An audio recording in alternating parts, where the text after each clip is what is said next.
Tapi apa langkah-langkahnya ini yang belum jelas. Tetapi dari realitas kenyataannya sangat memprihatinkan. Ini adalah buku Syiah untuk membantah buku MUI. MUI mengeluarkan peringatan waspada terhadap pesatan Syiah.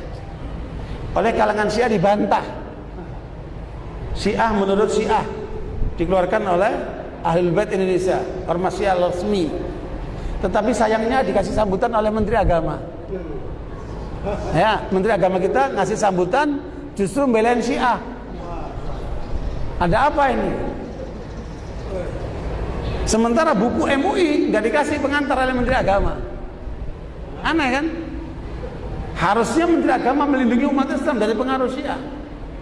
Tapi justru yang terjadi Menteri Agama membelain Syiah. Ada apa ini? Ini data ini. Sambutan Menteri Agama. Bahkan di Departemen Agama terakhir acara Syiah diresmikan. Belum pernah dalam sejarah Indonesia acara Syiah diresmikan oleh Departemen Agama, belum pernah. Baru sekarang. Belum pernah ulama-ulama Syiah bicara di Istiqlal. Baru sekarang. Mereka sudah mulai bicara di Istiqlal. Artinya mereka sudah menembus wilayah pemerintah. Ya, berarti ini tanggung jawab kita umat Islam. Bagaimana kemudian mendesak pemerintah untuk membatasi dari pengaruh Syiah itu. Karena jelas Syiah menjadi ancaman buat umat Islam, ancaman buat negara.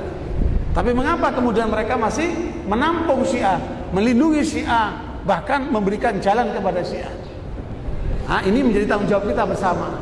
Ya, kita terus berjuang meyakinkan pemerintah, kemudian mengungkap tentang bahaya mereka. Bahkan ini rahasia penting khusus untuk warga Tulungagung dan sekitarnya, bahwa ada tokoh Syiah yang kemarin sadar menjadi Sunni mengungkapkan data bahaya sekali. Dalam data itu disebutkan Syiah dengan dukungan Iran akan mensuriahkan Indonesia di tahun 2020. Ya, Syiah akan mensuriahkan Indonesia di 2020. Nah, mudah-mudahan ini tidak terjadi. Tetapi dengan data ini kita harus menjadi waspada, ya, atas gerakan mereka ini. Ya, jangan sampai Indonesia seperti apa? Yaman, yang tadinya kecil seperti Indonesia, pengajian, masjid salim, sekolahan, panti asuhan, tahu-tahu mereka angkat senjata dan kudeta. Itu di Yaman. Ya, begitu pula sebelumnya di Bahrain, tapi gagal. Begitulah mereka kemudian melawan dengan senjata di Pakistan, di mana-mana seperti itu. Dan ini tidak boleh terjadi di Indonesia. Makanya sebelum mereka menjadi besar, harus apa? Kita tutup pintunya. Ya, makanya penyadaran kita selama ini seperti ini adalah tujuannya untuk membentengi umat Islam ahli sunnah dari pengaruh Syiah. Mengapa? Karena yang disasar Syiah ahli sunnah. Jadi Syiah selalu datang ke tempat-tempat ahli sunnah untuk mensyiahkan ahli sunnah. Harusnya bukan begitu. Kalau mereka mau dihargai, jangan mensyiahkan ahli sunnah. Syiahkan itu orang Hindu, orang Kristen, terserah kalian. Tapi jangan mensyiahkan ahli sunnah. Ketika mereka mencoba mensyiahkan ahli sunnah, kita akan hadapi mereka. Karena kita berkewajiban melindungi ahli sunnah wal jamaah dari usaha penyesatan mereka itu. Makanya masyarakat muslim ahli sunnah harus menjadi waspada, care terhadap masalah ini. Jangan acuh tak acuh.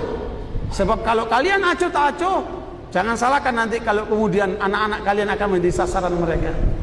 Ya, makanya kita semua harus bahu-membahu melindungi ahli sunnah wal jamaah dari segala upaya penyimpangan seperti ini.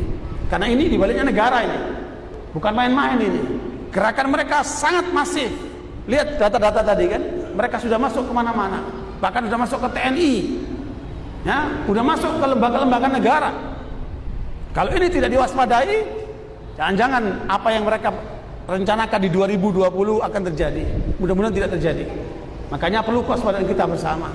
Ya, saya tidak nakut-nakuti, tetapi ini adalah peringatan dini untuk kita lebih waspada.